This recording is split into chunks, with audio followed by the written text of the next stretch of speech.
and welcome to Hot Flush Lawyers, the podcast where we discuss the menopause and its impact with business leaders, healthcare professionals, and other inspirational women who bring to life their personal experiences of the menopause, discuss how times have changed, and share how the menopause has affected them in their lives and careers. Now, over to our two hosts, Clare Thornton and Amanda Gait. We hope you enjoy this episode of Hot Flush Lawyers.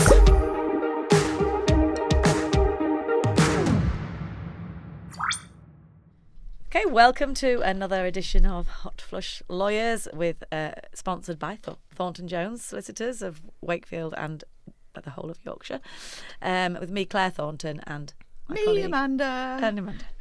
So today's guest is Carol Gledhill, yes. Correct? A psychotherapist, which is very impressive for us. It is. I haven't got a clue what one of those is. So we're hoping we're going to learn lots of new things today, because we like to learn lots of new things. So hi, Carol, and very welcome. Thank you very much for coming along. Do you want to tell us about you and your menopause journey and what you want to tell us today? Yes. My menopause journey has been quite a difficult one. It seemed to start years and years ago. How old are you now, if you don't mind asking? 58. 58, oh, so similar to Amanda. Yeah. What are you, 58? Next. Yeah. So in a couple of months, few months, yeah. So I'm the oldest here. Yeah. Only just. So yeah, I was about 42 when I started having hot flushes. And then it went really downhill. I thought I was menopausal, so I went to the doctors. They refused to do a blood test. Ridiculous. They said if you're menopausal, then you'll know you're menopausal. Great. That's nice, isn't it? Yeah, of course you do. And I ended up with sertraline for general anxiety and depression. Is that what you were on? No, I'm on fluoxetine. Is it fluoxetine? Yeah, Prozac. But you had a similar thing. Because I had anxiety. Yeah, so he gave me that, and I went away and started taking that, and it didn't suit me at all. So it wouldn't touch your hot flushes, would it? No. I mean, it's nothing to do with hot flushes. No, none of the symptoms it helped with. It just made me feel like I didn't care whether I was having hot flushes or anything. Did it? Yeah. So you lost all. Yeah. So I had to wean myself off that. And I went another few years, and then I went back to the doctors because everyone was saying, you need HRT. HRT's like the magic thing, all your problems will be solved if you with this. And so I went to the doctors, and they gave me patches, and they gave me severe migraines. So I went back and asked specifically for the body identical gel and progesterone tablets, and he gave me those he didn't take any blood samples, told me to put 2 pumps of the gel on and take a progesterone tablet. So I went away again, started sleeping better, and the hot flushes stopped. But I just had a permanent headache. Oh, okay. And did you not have them before? Because actually that tends to be a symptom, doesn't it? Headaches. Yeah. Well, I used to have them just before my period. Right. Okay. So I think that's where the link is. Yeah. And so then a few months after that, I persevered with it. I thought everyone kept saying it'll just settle down. It takes a long time to get in your system. So, and then I started to bleed. So I went back to the doctors, saw the menopause specialist for the first time. She said, I don't think there's a problem, but you should bleed when you first take it, not when you've been taking it for so many months. Yeah. So I had all the examinations, I had an ultrasound, and they told me I had polyps and my womb had thickened, which is a sign of uterine cancer. Oh, God. Oh, wow. So then I had to go to the LGI and have biopsies, and the doctor at the LGI looked at my dosage and she said, he's given you the wrong dosage. It's you shouldn't be taking so much estrogen. Wow. In comparison to that progesterone dosage. So I went back to the doctors once I got the all clear and asked if I could see the menopause doctor, and they said it didn't really matter, and they just wrote me a prescription for another 6 months of the same stuff and told me not to put 2 pumps on, just put 1 on in future. Oh, right, okay. So it's not very scientific, is it? No.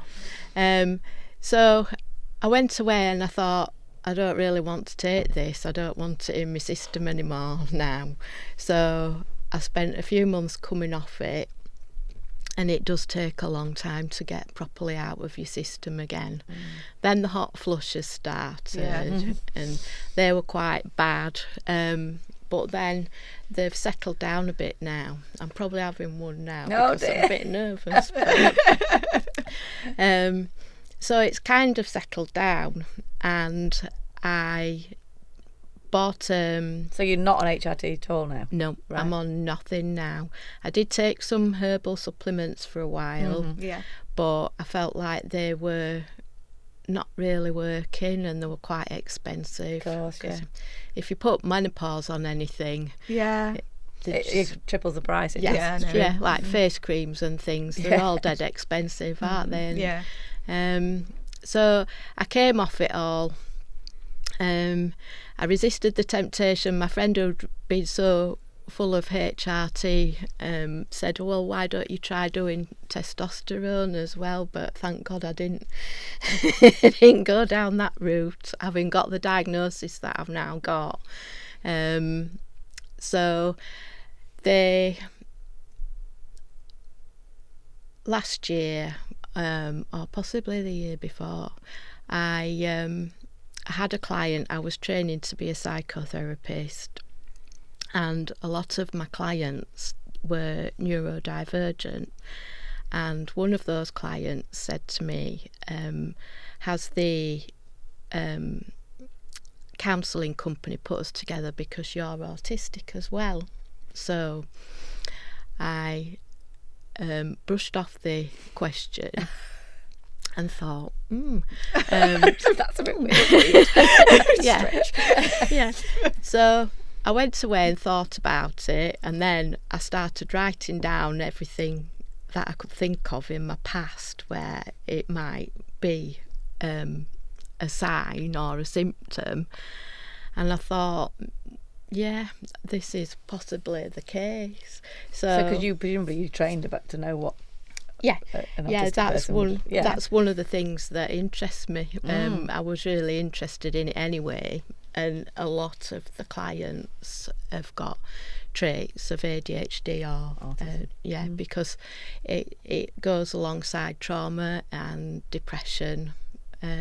Because especially when it's undiagnosed, because things happen and people don't really understand why. And myself, I know I've got myself into situations that possibly shouldn't have, and it all started to make sense. Right. So I went to the doctor again, who wanted to be very nice to me then, and asked if I could have a right to choose referral, which is a referral that your doctor does to get you on the waiting list for an assessment.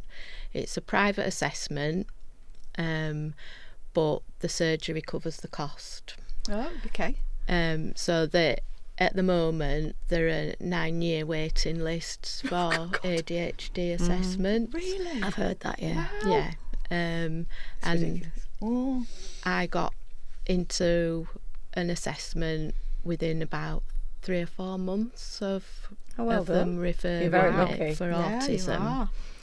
So I went for 2 autism assessments, and at the second one, I asked the psychiatrist if she thought I was, and I thought she would say, well, you've got some traits, but you're kind of down here. She said, well, there's 3 categories. She says there's not autistic, there's autistic traits, and there's autistic. And she says, you're in that one. What, actual autistic? Yeah. Wow. And it was all going to be in the report. And when the report arrived, which was brilliant, they said, you are showing traits of ADHD, and we recommend that you get an assessment for that. As well as autism. Okay. And so that caused another load of research and reflection and thinking about it and wondering about school and all that. And so I'm now on the waiting list for an ADHD assessment, which will hopefully be in September, because I went back to the doctors.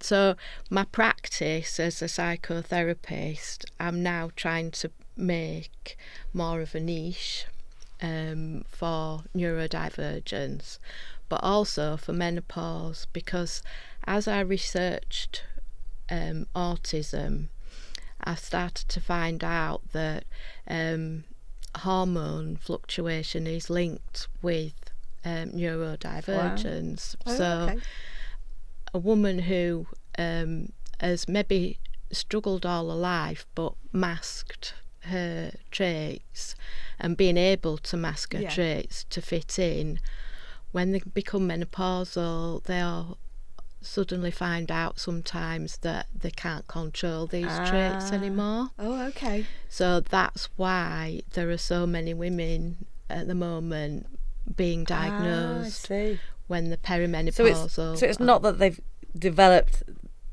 autism or ADHD. They've just had it not diagnosed. They're not always been not able there. to keep it within, if you like. Yeah. Ah, interesting. The research shows that it's times in a girl's life, like puberty or child pregnancy, perimenopause and menopause, when your hormones are fluctuating, going mad, that that's when. So girls get diagnosed at senior school, they go through junior school fine, and then get to senior school and can't cope. Right. So and then you get to the menopausal women who've kind of just, well, our kind of age group, there was nothing back then, so people just didn't know it existed. And well, only in very extremely autistic people you and knew normally about, boys. Yeah, often exactly. boys. Yeah. No, and ADHD seems to be a whole thing exploded. but it must have always been there. It's just that we're understanding more about it now, aren't we, I suppose? I think so. I think there's more of an acceptance. I mean, myself and Clare used to do family work a long time ago, and I remember vividly being in a solicitor's room with a then CAFCAS officer, and talking about a child who had ADHD, and this was some time ago, I hasten to add, and the CAFCAS officer just said, there's no such thing. It's just bad parenting. Yeah, they did. It's just bad parenting. That, I had a case like that as well, and I was like, oh, okay. And that's from the CAFCAS officer who is dealing with the child. Children and Family Court Advisory Service Officer is what it stands for. Yeah, and so I think there's been much more, again, the same as with menopause to a certain extent, there's been a lot more talking about this and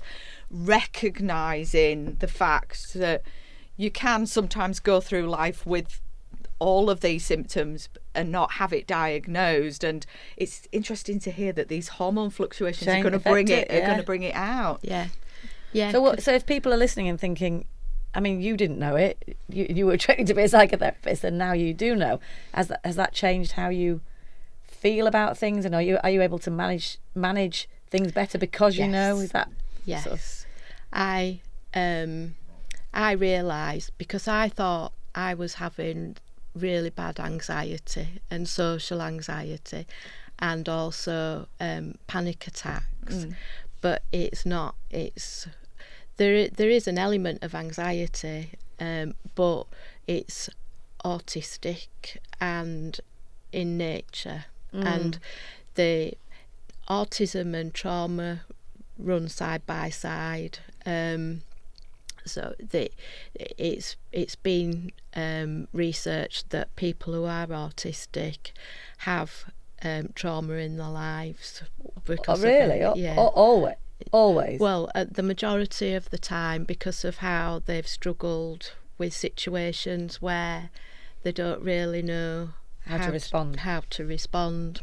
And from hearing things and taking everything literally, which is something that I've noticed that I've done over the years.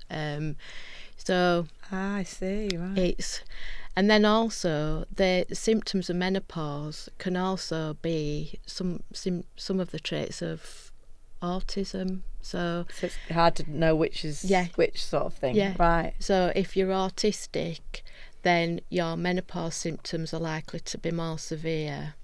And if you're menopausal, then it exacerbates your autism symptoms. Wow. So it's been quite difficult to spot, but now they're researching it a lot interesting. More.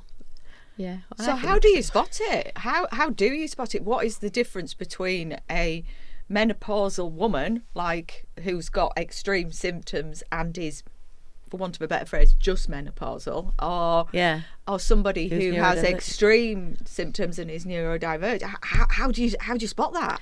Well, it's very difficult. I can imagine, yeah. I think the woman has to wonder in her own mind whether this is actually how things should be. And I think looking at, because masking has been a big thing for me, and when I was first diagnosed, I was not really sure who the real me was and who the person was who I've always been to other people. And so I'm kind of disclosing it. I mean, it's not going to be a secret after today. There'll be a few more weeks before it goes out. Yeah. But I have written. So have you not been telling your friends and family? I've told friends and family. Right, good. I don't want to be disclosing that. No. And I've also started now. I've got a website for my practice, and I've started writing articles. I've written some articles for an autistic magazine. And the one that I've just put on my website is about neurodivergence, and then I've written another one about menopause in the workplace. But it's all linked, because once you start to go through this, then work gets harder as well. So it's like it's like a perfect storm, really, sometimes. I did some research on menopause at work, and they do say that if you've got a stressful job, then your symptoms are worse. I'm sure you're noticing that when people come in. Yes, absolutely. Absolutely. We've experienced it ourselves, haven't we? Yeah. You know, I think that's normal for menopause, isn't it? But I can imagine if you've then also got neurodivergent symptoms that you've managed to control potentially or mask, as you say. Yeah. That then is going to get worse, isn't it? Of course, it makes sense that it would. You just come to a dead stop. Yeah. And they, mainly in women, it's inattentiveness. So whereas in men it tends to be hyperactivity, it's attention deficit in women, usually. That's how it affects them. So all of a sudden you just sat there wondering what you need to do next. Yeah. And knowing really what you need to do next, but not being able to bring it that. out. Yeah. And it's quite frightening. But was getting your diagnosis freeing? Did you feel? Yeah. I can imagine. Yeah. It must make you look back on your whole life different. and sort of thinking about things that have happened or you've dealt with in a certain way, that you must think, oh wow, that's because I'm autistic. I'm autistic, not because I reacted wrongly. That's just how I react. Yeah, and it's kind of like a grieving process, because you look back and you feel a loss at what could have been if somebody'd noticed what was happening back in the day, and then you get annoyed, but then it is freeing. It's I know now why I think the way I do. I know people don't think the way I do, which I always thought they did. I always thought my brain was the same. Battling against people because you think, well, why don't you understand it the way I understand it? Or at work, things like that. So amazing. That's one of the reasons why I'm going ahead with the ADHD diagnosis as well. So they seem to go very hand in hand, though. You often hear people who have been diagnosed with both. Are they quite similar things, or different symptoms, or different? They used to. There are some differences, but there are also other traits that do connect there. But even a couple of years ago, the autism psychiatrist wasn't allowed to diagnose someone with ADHD. It was completely separate. That's why there's 2 separate diagnoses now. Right. But now they're becoming more partnered. Well, it must be. That's why the word neurodivergence is much better, isn't it? Because the symptom or the traits must be quite nuanced for each individual person, and so it's you might have more autism or more ADHD, but they all blend together, don't they? So neurodivergence is a better way of describing it. We're all neurodivergent, really, aren't we? It's just if somebody's got, I suppose, more extreme traits. And I'm really grateful that my traits don't stop me from doing your normal anything, living your life. I'm living my life. But provide you with an explanation why you you react to the world the way you do. And the tools to make it easier for me, which I've never had. Such a shame, isn't it? That it's taken the menopause, but at least the menopause has been a positive experience from that point of view. That it's got you this diagnosis that you probably wouldn't have had otherwise. And it's allowed you to an amazing new career, really, that you're forging out of it, which is fantastic. Yes, I'm very excited. I've got online clients in the evening, and then I've got a small practice room in Morley on Saturday mornings. So while I'm working full time, that's why I'm trying to get my hours built up. So that you can eventually, hopefully, do it full time. Well, we'll definitely link your website on the I don't know how to do this, but somebody will know how to do it, so that if people are watching this podcast and are interested, then they can find your website and contact you directly through that, which would be great. Thank you. So no, it'd be lovely. I think it's fascinating, and I think it's very interesting because I've got a friend who's been diagnosed with ADHD, so and she's in her 20s. Oh, right. And one of the things that she said was that it was freeing. That's where I got the term from. She said it allowed her permission, I'm trying to get it right how she said it, allowed her permission to be kind to herself with regards to her reactions to things, and rather than beating herself up over her reactions to things, she could have a word with herself and say, this is why. And it's, as I say, she's the one that described it as freeing the diagnosis. It was allowing her permission to be who she is. And that was a big thing. And so it must, for somebody in their 20s to have that, great. So they're getting to. But I can see how going through life with all of those things, it must have been so hard, really. But I suppose now you can look back and think, that's fine. I can understand why that is. So going forward, are you trying to help people just in the sort of menopausal phase, or are all of those? All of it. I've had clients of all ages who are neurodivergent. One of my placements while I was training was in Wakefield at Together Women, and that's a women's charity. And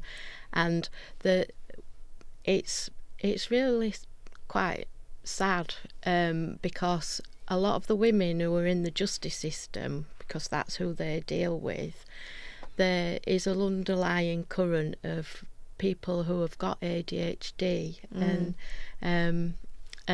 no help or resources like I've had, and they end up in prison or with a criminal record. Sad, isn't it? Yeah.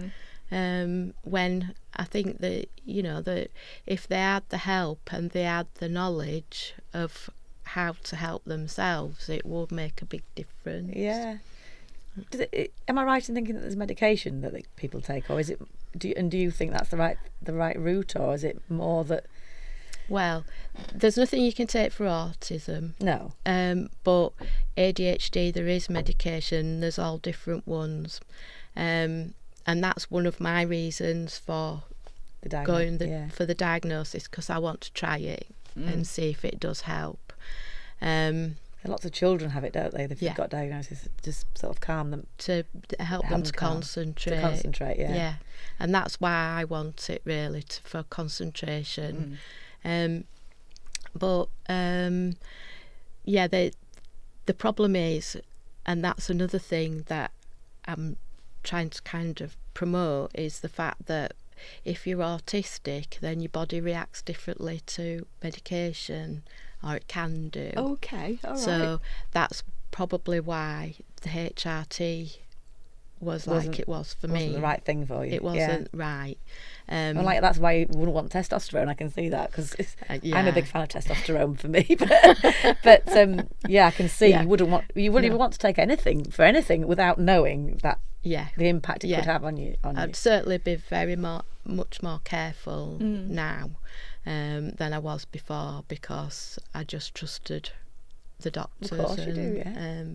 And it turned out that I should have looked into it more, rather than just wanting something to help me with my. But that's normal, menopause. Isn't it? I think we all feel like that. I would have thought so. You just wanted it to go away. I mean, is there any trials or anything that they're being done with menopausal ladies who are neurodivergent, or is it just a hit and miss at the moment with regards to HRT and seeing whether it works or not? It's very much becoming a big thing now. I don't know whether there are any trials for HRT. It kind of put me off trying anymore. Yeah. I can understand that. Yeah. And I'm not sure I'd take it again anyway. I think. Well, now you know the impact it had on you as well. You don't want to be having headaches and things, and making it worse. But I suppose you just have to. If your symptoms are hot flushes, is that your worst symptom of menopause now? Yeah. And to be honest, it's settling down a bit. You'd be well through it now, aren't you? Yeah, your age, so I suppose. Hopefully. I'm just looking forward to the next bit now. Well, that's what we've been... Gone. Hey, I'm well through it. It's great. We've been talking about that in the previous podcast, about how getting that bit older, the late 50s, is a sort of a much more successful phase, shall we say. You're through the worst of it, symptoms-wise. And you start to feel a bit more confident about things again, and it's a bit more empowering. But you must feel much more empowering. Everything you've achieved, the diagnosis, really, you've achieved that you've achieved so much. I mean, being brave enough to say, I'm not taking this HRT because it's not right for me. That's not an easy thing to do for anybody. But I imagine for you it was, a big thing to do. Yeah. You should be proud of yourself, whatever. And doing a whole new career in your late 50s. But also a career that's trying to help people. Yeah. In this, I mean, it is. I mean, we didn't know about it, and the amount of podcasts we've done with people, and so it is something that's not out there openly. Not widely. No. So, to be able to offer that and try and get that out there so people are recognising these things is great. Is there anything you could say to women to sort of maybe spark something in somebody? Is there a symptom or a trait that you found? I mean, what the person that, so the client that said to you, have we been put together because we're autistic, both autistic? What would you know what they saw in you? Or because I wouldn't talk to you and think that you weren't anything. I think because I was on so much on her wavelength. She'd been diagnosed at 18, and she reckoned she had an autism radar that she could tell anybody who like was. a gaydar, isn't it? Yeah. And so once it was out there, she got a lot more out of the counselling as well, because she was speaking to somebody who would think on the same in the same way. Yeah, and so I think what I would say about a menopausal woman who is concerned that she might have some kind of neurodivergence is, when my menopause got into full swing, it was the increased sensitivity to things around me that I really struggled with. So, for instance, an open plan office where there's 5 different conversations going on and you can hear all of it, and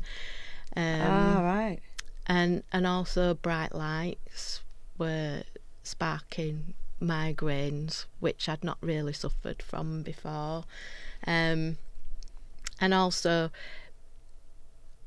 going out with friends and sitting in the car with a car full of people and all chatting, and I couldn't get one conversation. And, so I'd end up just looking out of the window, and once I'm in somewhere and we're all sat down, I'm fine. But all those voices in different and a car radio, that just sends you off. That's it. That's all I can hear. So and it was things like that and also the meltdowns that and the not being able to do, which is also menopausal, but concentrating. I've always,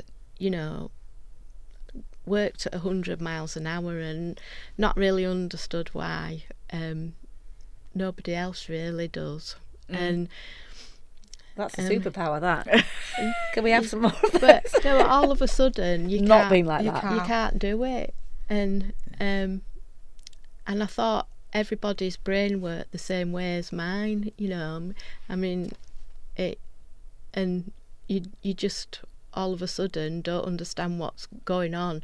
You don't recognise yourself, and then you start to panic, which makes your menopause worse. Yes, makes everything worse. Yeah. Because you're wondering what's wrong with you. Yeah. That's really interesting, isn't it? That overwhelming thing.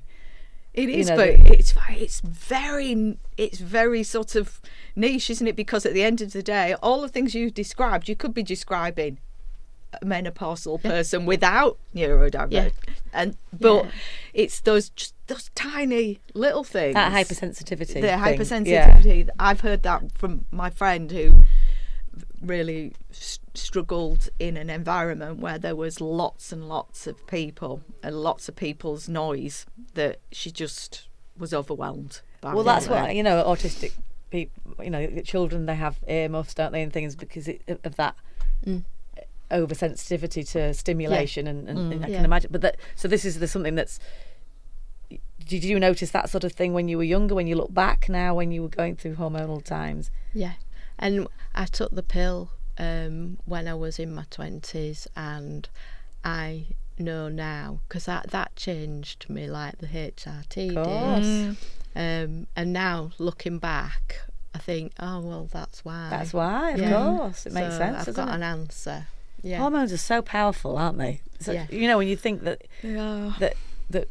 not only do they affect us with physical symptoms, and we know about some of the mental health symptoms, but that somebody who's neurodivergent naturally could be so extra impacted, I guess, which I suppose it makes sense, doesn't it? Of course it does once you actually voice it. But it's not believe I've never thought about it before.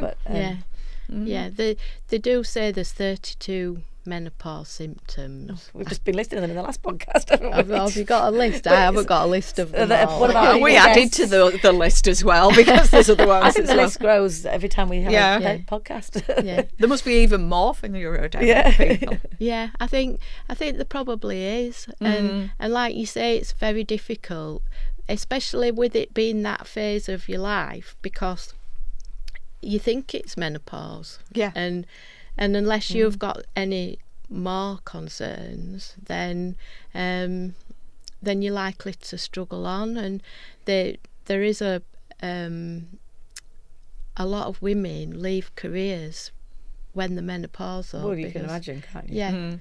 Yeah, they reckon 1 in 4 will leave rather than. Well, we've had lots of guests on who are not neurodivergent as far as we know, but who have left, and that was one of the reasons why we've started this podcast, because I've known people in my life that have ended up they were brilliant women, brilliant professional women who just fade away out, and we lose those brilliant women to the workforce because they've had undiagnosed menopause. I mean, they may be neurodivergent as well now that we've learned this, but and it makes me sad that we shouldn't be like that, should it? No. And especially for most people who can take HRT successfully, and it can help hugely.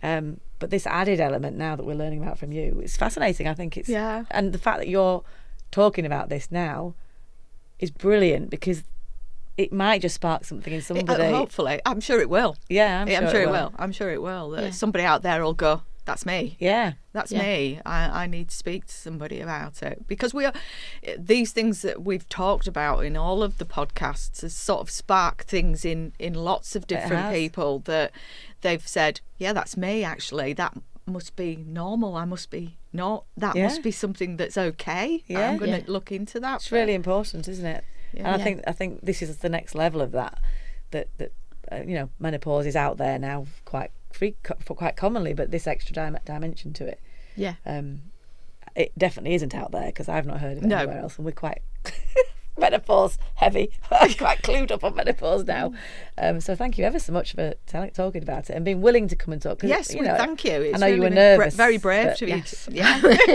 And you're opening up to personal things about yourself, but fantastic that the more women that are prepared to do that, the more you're supporting and helping other people. So it's absolutely brilliant. So thank you very much. Thank you. It's been really interesting. Thank you. Yeah, and we'll definitely work out how to tag your website in or something.